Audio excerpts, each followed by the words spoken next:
Mike Quigley, who is on that pivotal intel committee and was one of the members interviewing today Attorney General Jeff Sessions.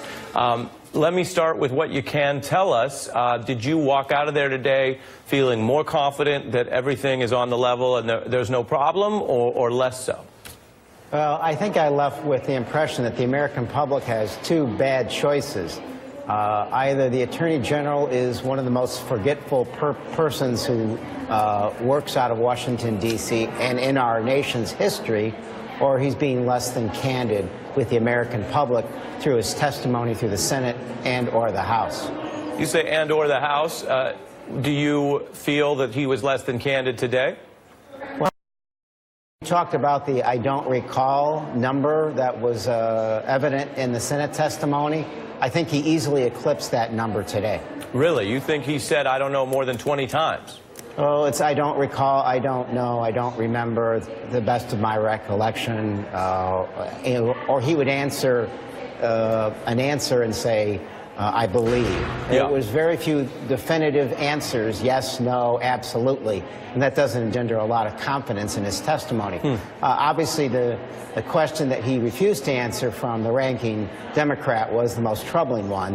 It wasn't that complicated. There clearly is no privilege there, and there hasn't been a privilege evoked.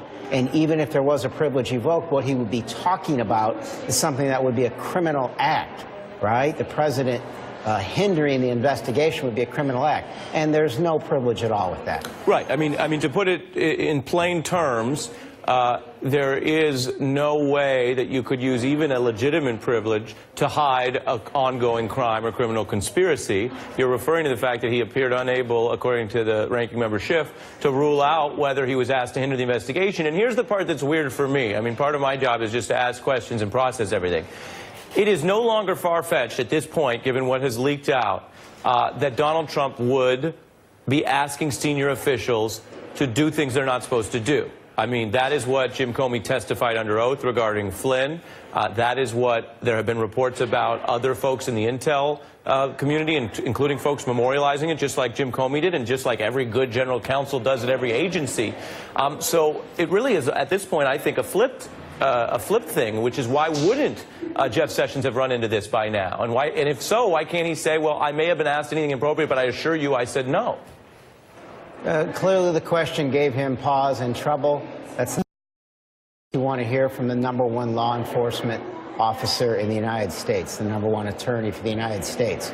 It would have been very simple for him to answer one way or another. It was indeed a troubling day in testimony. Congressman Mike Quigley, thank you for joining us after your interviews there with Jeff Sessions.